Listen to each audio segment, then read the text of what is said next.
ଆଜି ଶୁଣନ୍ତୁ କ୍ଷୁଦ୍ରଗଳ୍ପ ଝଡ଼ର ଇଗଲ ଓ ଧରଣୀର କୃଷ୍ଣସାର। ଗାଳ୍ପିକ ଅଖିଳ ମୋହନ ପଟ୍ଟନାୟକ। ଉପସ୍ଥାପନାରେ ମୁଁ ହିମାଂଶୁ ଶେଖର ମହାନ୍ତ। ମଧ୍ୟ କାର୍ତ୍ତିକର ଗୋଟିଏ ଶୀତ ନୀରବ ସନ୍ଧ୍ୟା। ପୃଥିବୀ ବୁକୁରେ ବିସ୍ତୀର୍ଣ୍ଣ ଗାଲିଚା ପରି ପଡ଼ି ରହିଛି ସବୁଜ ନିର୍ଜନ ପ୍ରାନ୍ତର। ଅତି ନିର୍ଜନ ଅଥଚ ପ୍ରାଣବାନ। ପ୍ରାନ୍ତର ପଶ୍ଚିମ ଉପକଣ୍ଠରୁ ଏବେ ମଧ୍ୟ ସୂର୍ଯ୍ୟର ଶେଷରାଗ ଲିଭିଯାଇ ନାହିଁ ସମ୍ପୂର୍ଣ୍ଣ। ସେହି କ୍ରମମ୍ଳାନବତୀ ସନ୍ଧ୍ୟାରେ ନିଜର ଆସ୍ତରଣ ଛାଡ଼ି ମୁଣ୍ଡ ଟେକିଲା କୃଷ୍ଣସାରଟିଏ। ମୁହୂର୍ତ୍ତେ କୃଷ୍ଣସାରର ଲୋମ କୁପି କୁପି ଛାଇଗଲା ସୁବର୍ଣ୍ଣ, ତାପରେ କଲା ଲିଥି। କୃଷ୍ଣସାର ସବଳ ସଜୀବ କୃଷ୍ଣସାର। ଅଙ୍ଗେ ଅଙ୍ଗେ ତାର ଆଦ୍ୟ ଯୌବନର ନୂତନ ଆଗମନୀ, ଅଥଚ କିପରି ନିଷ୍ପ୍ରଭ, ମ୍ଳାନ ଆଉ ମଗ୍ନ ରଥ। କୃଷ୍ଣସାର ମୁଖ ଫେରାଇଲା ପୂର୍ବ ନଭକୁ, ଯେପରି କାହାର ପ୍ରତୀକ୍ଷାରେ। କେହି ନାହିଁ। କୃଷ୍ଣସାରର ଯୁଦ୍ଧ ଏବେ ମଧ୍ୟ ଆସିନାହିଁ ଶସ୍ୟ ଆହରଣ ପାଇଁ। ତଥାପି ଅନେକ ଡେରି। ସୂର୍ଯ୍ୟ କଲାଣି ଲିଭି ପ୍ରାୟ। ଅଥଚ ଆଜିର ଏ ଚନ୍ଦ୍ରୋଦୟ ବିଳମ୍ବିତ କାହିଁକି? ଶିଶିର ପଡ଼ି ଆସିଲାଣି। ଘାସରେ ପାଦ ପକେଇ ଚାଲିଲେ ଏଇ ମୁହୂର୍ତ୍ତଟା ଅତି କରୁଣ ମନେ ହୁଏ। ଓଃ, ଅତି କରୁଣ। ଯେପରି ସମଗ୍ର ପୃଥିବୀ ନୀରବରେ ବିଳାପ କରି ଉଠୁଛି। ଶିଶିର ସିକ୍ତ ଏ ସର୍ବଂସହା ଧରଣୀ। ଦିଗନ୍ତ ଘେରି ନୀରବତାର ହାହାକାର। ସୂର୍ଯ୍ୟର ସତ୍ତା ଲୁପ୍ତପ୍ରାୟ।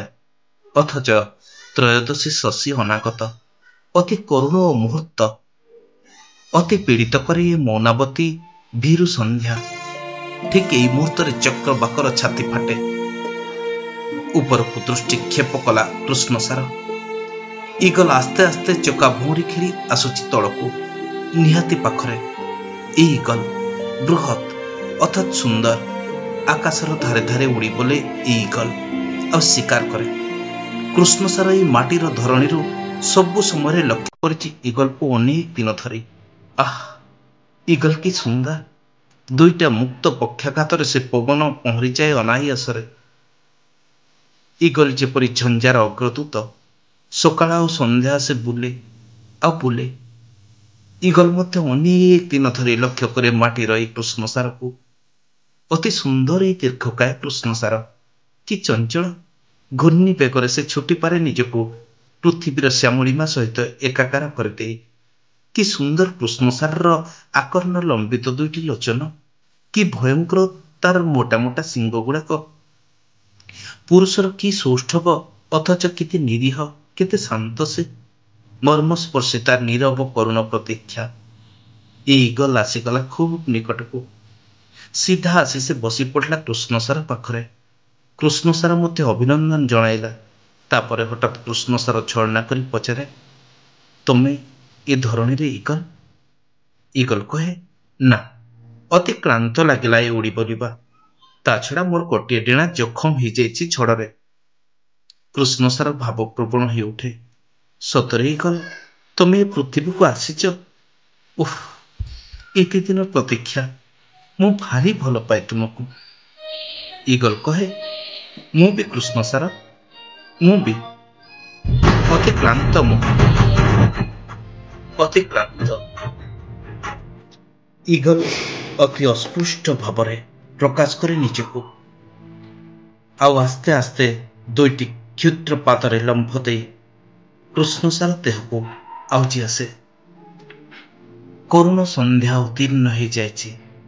ଆକାଶରେ ଅନେକ ଦୂର ଉଠି ଆସିଛି ଚନ୍ଦ୍ର। ତରଳ ରୂପାରେ ଧୋଇ ହେଇ ଯାଉଛି ଇଗଲର କୋମଳ ଶରୀର। ଆଉ କୃଷ୍ଣସାରର ଦେହେ ଦେହେ ଖାଲି ରୂପା ଆଉ ରୂପା। ଦୁହିଁଙ୍କ ଆଖିରେ ନୀରବ ଅଶ୍ରୁ। କିନ୍ତୁ କାହିଁକି ଏ ଅହେତୁକୀ ଅସର ଦରଦୀ ପ୍ଲାବନ? କୃଷ୍ଣସାର ତାର ଈଷତ୍ ଦୀର୍ଘ ମୁହଁଟି ନେଇ ଆସ୍ତେ ଇଗଲର କୋମଳ ପର ଉପରେ ରଖେ। ଆଉ କହେ, ତୁମେ ଅତି କୋମଳ ଇଗଲ। ଇସ୍, ଝଡ଼ର ପକ୍ଷୀ, ଅଥଚ ଏତେ କୋମଳ। ଇଗଲ ତୃପ୍ତିରେ ଚକ୍ଷୁ। ତାରକା ଦୁଇଟି ମୁଦ୍ରିତ କରି ଆଣେ କେବଳ। କିଛି ଦିନ ବିତିଯାଏ। କୃଷ୍ଣସାର ପଚାରେ, ତୁମେ ଆଗରୁ କେବେ ପୃଥିବୀକୁ ଆସିଥିଲ? ଇଗଲ କହେ, ଅନେକ ଥର ଆସିଛି। ଅନେକ ଥର ଶିକାର କରିବା ପ୍ରବୃତ୍ତିଟା ଯେପରି ମୋ ନିହାତି ରକ୍ତଗତ।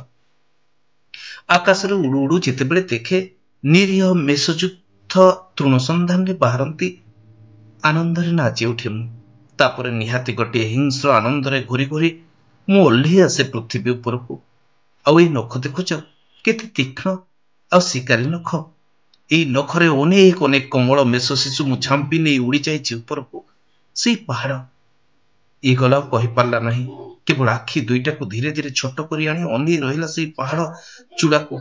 ତୁଙ୍ଗକିରି ଚୂଡା, ତା ଉପରେ ନୀଳ ଆକାଶର ଧୂସର ବାଦଲ ଲହଡା ମାରୁଛି। କୃଷ୍ଣସାର ବି ଅନେଇ ରହେ ସ୍ଥିର ଦୃଷ୍ଟିରେ। କିଛି ସମୟ ପରେ କୃଷ୍ଣସାର ପ୍ରକୃତିସ୍ଥ ହୋଇ ପଚାରେ, ତାପରେ ତାପରେ ଇଗଲ ପ୍ରକୃତିସ୍ଥ ହୁଏ। ତାପରେ ମୁଁ ସେଇ ନିର୍ବୋଧ ନିରୀହ ମେଷ ଶିଶୁକୁ ନେଇ ଉଡିଯାଏ ସେଇ ପାହାଡର ଚୂଡାକୁ। ଏଇ ନଖରେ ସେମାନଙ୍କର ଛାତି ଚିରେ, ସେମାନଙ୍କର ଉଷ୍ମ ରକ୍ତ ସ୍ରୋତରେ ନିଜର ଥଣ୍ଟ ବୁଡେଇ ଦେଇ ଆକଣ୍ଠ ପାନ କରେ। ଭାରି ଭଲ ଲାଗେ ସେମାନଙ୍କର ଲୁଣି ଲହୁ, ବଡ ତୃପ୍ତି ଦିଏ ସେମାନଙ୍କର ନରମ ମାଂସ। ଉତ୍ତେଜିତ ହେଇ ଉଠେ ଇଗଲ। କିପରି ଗୋଟିଏ ହିଂସ୍ର ଆନନ୍ଦରେ ତାର ପରଗୁଡାକ ଫୁଲି ଉଠନ୍ତି ଭୟାନକ ଭାବରେ। ବିସ୍ଫାରିତ ଆଖି ଦୁଇଟାରେ ସେ ଚାହିଁ ରହେ କେବଳ। ଅଥଚ ନିରୀହ କୃଷ୍ଣସାର ଆଶ୍ୱସ୍ତିର ନିଶ୍ୱାସ ନିଏ, ଯେପରି ସେ ଅନୁଭବ କରିପାରୁନାହିଁ, ସମର୍ଥନ କରିପାରୁନାହିଁ ଏ ହିଂସ୍ର ଆନନ୍ଦ। ତଳକୁ ଅନାଏ, ତଳେ ସବୁଜ ତୃଣର ମଧୁଆ ଗନ୍ଧ, ମାଟିର ମାତାଲ ନିଶା। ଏଇ ପୃଥିବୀ, ଓଃ! କୃଷ୍ଣସାର ଏତେ ଭଲ ପାଏ ଏଇ ପୃଥିବୀକୁ। କୃଷ୍ଣସାର ହସେ, ଛଳନା କରେ। ତାହେଲେ ଏଥର ମତେ ବୋଧହୁଏ ଶିକାର କରିବାକୁ ଆସିଥିଲ ତମେ? ଦୁଃଖ କରେ ଇଗଲ। ତା ଆଖିରେ ଜମି ଆସେ ବିନ୍ଦୁ ବିନ୍ଦୁ ଅଶ୍ରୁ। ଛି ଛି କୃଷ୍ଣସାର, ଏତେ ଅମଙ୍ଗଳ କଥା କହିବନି ଆଉ କେବେ। ମୁଁ ତୁମକୁ ଭଲ ପାଏ। ମୁଁ ତୁମ ପାଖକୁ ଆସିଥିଲି ଆତ୍ମନିବେଦିତା, ଠିକ୍ ଝଡ଼ରେ ଆହତ ଭୀରୁ କପତି ପରି।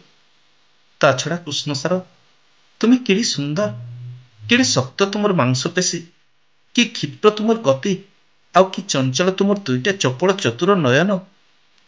ତୁମର ଶିକାର ମୋର କ୍ଷମତା କାହିଁକି କଳ୍ପନାରେ ବି ବାହାରେ। ମୁଁ ତୁମ ପାଖରେ ପରାଜିତ କୃଷ୍ଣସାର। କୃଷ୍ଣସାର ତାର ନରମ ମୁହଁରେ ଇଗଲର ଲୁହ ପୋଛିଦିଏ। ଏକା ସାଙ୍ଗରେ ରହନ୍ତି ଇଗଲ ଆଉ କୃଷ୍ଣସାର। ସ୍ନେହର ପୀଡ଼ାରେ ପରସ୍ପର ନିକଟରୁ ନିକଟତର ହେଇ ଆସନ୍ତି। କୃଷ୍ଣସାର ଆଉଁସି ଦିଏ ଇଗଲର କୋମଳ ପର, ଆଉ ଇଗଲ ଫୁଲି ଫୁଲି କାନ୍ଦେ କୃଷ୍ଣସାରର ଏ ଅନୁଭୂତି ସ୍ନେହରେ। ଇଗଲ କେବଳ ମର୍ମେ ମର୍ମେ ଅନୁଭବ କରେ ଏ ନିବିଡ଼ ସାନ୍ଦ୍ର ସ୍ନେହ। ଲୋମ କୁପେ କୁପେ ସେ ରୋମାଞ୍ଚିତ ହୁଏ। କେବେ କେଉଁ କରୁଣ ଅପରାହ୍ନରେ କୃଷ୍ଣସାର କହେ, ଇଗଲ, ତୁମେ ସହିପାରିବନି ମୋର ଏ ସ୍ନେହ। ଇଗଲ ନୀରବ ରହେ, ଆଖିରେ ସେଇ ଅହେତୁକୀ ଅଶ୍ରୁ। ଇଗଲର ଚୁଥ ଆସି ଆକାଶ ଛାଇ ଦିଅନ୍ତି ଝଡ଼ର ପାଞ୍ଚଜନ୍ୟ ନିନାଦ କରି। ଆପେ ଆପେ ହସନ୍ତି, ଆଉ ବିଦ୍ରୂପ କରନ୍ତି ଧରଣୀର ଇଗଲକୁ। କହନ୍ତି, ଆଶ୍ଚର୍ଯ୍ୟ, ଝଡ଼ର ଇଗଲ ପୁଣି ଯାଇ ପୃଥିବୀର କୃଷ୍ଣସାରର ଭୁଜବଲୁରି ଭିତରେ। ହାୟ, ମାଂସାଶୀ ଇଗଲ ପୁଣି ଯାଇ କୃଷ୍ଣସାର ସହିତ ତୃଣଭୁକ୍। ବିଦ୍ରୂପର ଶ୍ଲେଷ ଅତୀତ ହେଇଯାଏ। ନାଚି ନାଚି ଆସନ୍ତି ଶସ୍ୟ କାଙ୍ଗାଳ କୃଷ୍ଣସାରର ଯୂଥ ସବୁଜ ପୃଥିବୀ ଉପରେ। ବିଦ୍ରୂପ କରନ୍ତି କୃଷ୍ଣସାରକୁ। ବେଳେ ବେଳେ ସହାନୁଭୂତିର ସ୍ୱରରେ କହନ୍ତି, ହାୟ କୃଷ୍ଣସାର, ଅକୁଣ୍ଠ ଚିତ୍ତରେ ତୁମେ ଢାଳି ଦଉଛ ତୁମର ଭଲ ପାଇବା। ନିଃଶେଷ କରି ଦଉଛ ତୁମର ଶକ୍ତି, ତୁମର ପ୍ରତିଭା, ତୁମର ଯୌବନ ଗୋଟିଏ ମଶାଣି ଆଲୁଅ ପଛରେ। ଆହତ ସେ ଝଡ଼ର ଇଗଲ ପୃଥିବୀରେ ଓହ୍ଲେଇଛି, ପୁଣି ଯିବ ଉଡ଼ି। ଶିକାରୀ ଇଗଲ, ଝଡ଼ର ଇଗଲ। ଏ ବିଦ୍ରୂପ ବିନ୍ଧେ ଦୁହିଁଙ୍କୁ। ଆହତ ହୁଅନ୍ତି ଉଭୟେ। କୃଷ୍ଣସାର କହେ, ନା ଇଗଲ, ଶୁଣ ନାହିଁ ସେମାନଙ୍କର କଥା। ଏମାନେ ଭ୍ରାନ୍ତ, ଏମାନେ ଆମର ଶତ୍ରୁ, ଏମାନେ ଈର୍ଷା କରନ୍ତି ଆମର ଏଇ ଭଲ ପାଇବାକୁ। ସମ୍ଭବ, ଆକାଶର ଇଗଲ ଓ ଧରଣୀର କୃଷ୍ଣସାର ମଧ୍ୟରେ ଭଲ ପାଇବା ସମ୍ଭବ, ନିଶ୍ଚୟ ସମ୍ଭବ। ତ୍ରସ୍ତ ଇଗଲ ଆଉଜି ଆସେ କୃଷ୍ଣସାରର ପଶମ କଅଁଳ ଦେହକୁ, ଆଉ ଆସ୍ତେ କହେ, ହଁ ସମ୍ଭବ କୃଷ୍ଣସାର। ଦିନ ବିତିଯାଏ, ଅନେକ ଦିନ। ଇଗଲକୁ ଭଲ ଲାଗେ ନାହିଁ ପୃଥିବୀ। ସେ କୃଷ୍ଣସାର ପରି ଶୁଣିପାରେ ନାହିଁ ପୃଥିବୀର ସଙ୍ଗୀତ। ସେ ତୃପ୍ତି ପାଇପାରେ ନାହିଁ ତୃଣଭୋଜନ କରି। ଶିକାର କରିବା ପ୍ରବୃତ୍ତିଟା ଯେପରି ତା ଭିତରକୁ ଚେଇଁ ଉଠେ ବାରମ୍ବାର। ଇସ୍, ଯଦି ସେ ଥରେ ପାରନ୍ତା ଶିକାର କରି ଏଇ କୃଷ୍ଣସାରକୁ। ହଉନା ବଳବାନ ଏ କୃଷ୍ଣସାର, ହଉନା ତାର ଅତି ପ୍ରିୟ, ତଥାପି ଯଦି ସେ ପାରନ୍ତା। ଦିବାସ୍ୱପ୍ନ ଦେଖେ ଇଗଲ। ସେ ନିଜେ ତାର ଶାଣିତ ନଖ ଗୁଡାକରେ କୃଷ୍ଣସାରକୁ ଝାମ୍ପି ନେଇ ଚାଲି ଯାଉଛି ସେଇ ପର୍ବତ ଚୂଡାକୁ। ଅତର୍କିତରେ ଛାତି ଚିରି ସେ ପିଇ ଚାଲିଛି ଉଷ୍ମ ରକ୍ତ ପ୍ରବାହ। କି ତୃପ୍ତି, କି ଆନନ୍ଦ! ତାପରେ ନିରୀହ ମେଷ ଶିଶୁଙ୍କର କ୍ଷୁଦ୍ର ଉପେକ୍ଷିତ ଅସ୍ଥି ମେଳରେ ମିଶି ଏକାକାର ହେଇଯାଉଛି କୃଷ୍ଣସାରର ଅପେକ୍ଷାକୃତ ବୃହତ୍ତର ଅସ୍ଥି ରାଶି। ଇସ୍, ସେ କଣ ଭାବୁଛି? ପୁଣି ଆଖିରେ ଭରି ଆସେ ଅଶ୍ରୁ। ଭୀଷଣ ଦ୍ୱନ୍ଦ। ସେ ଶିକାର ଚାହେଁ, ଅଥଚ କୃଷ୍ଣସାର ତାର ଅତି ପ୍ରିୟ। ଦିନେ ହଠାତ୍ ଇଗଲ କୁହେ, କୃଷ୍ଣସାର, ମୋତେ ଚାଲିବାକୁ ଖୁବ୍ କଷ୍ଟ ହେଲାଣି। ଦେଖୁନାହ ମୋର ଗୋଡ଼ ଗୁଡ଼ାକ କେଡ଼େ ଶୀର୍ଣ୍ଣ, କିନ୍ତୁ ମୋ ଡେଣା ଖୁବ୍ ଶକ୍ତ। କୃଷ୍ଣସାର ହସି ହସି କହେ, ଭୟ କର ନାହିଁ ଇଗଲ, ମୋର ପିଠିରେ ବସ। ମୁଁ ତୁମକୁ ବହି ନେଇ ଯାଇପାରିବି ଚିର ଜୀବନ। ମୁଁ ତୁମକୁ ନେଇଯାଇପାରିବି ଏଇ ମୋର ଅତି ପ୍ରିୟ ଶିଳାରାଶି ଭିତରେ। ମୁଁ ତୁମକୁ ନେଇ ଡେଇଁ ଯାଇପାରିବି ଯେକୌଣସି ପ୍ରଶସ୍ତ ଝରଣା। ଘୃଣାରେ ଇଗଲର ନାସିକା କୁଞ୍ଚିତ ହେଇ ଆସେ। ନା, ସେ କାହା ଉପରେ ନିର୍ଭର କରି ଚଳିପାରିବ ନାହିଁ। ସେ ବଞ୍ଚି ପାରିବ ନାହିଁ ପରାଙ୍ଗ ପୁଷ୍ଟ ହେଇ। ତାକୁ ଉଡ଼ିଯିବାକୁ ହିଁ ହବ। ସେ ଝଡ଼ର ଇଗଲ, ଶିକାରୀ ଇଗଲ।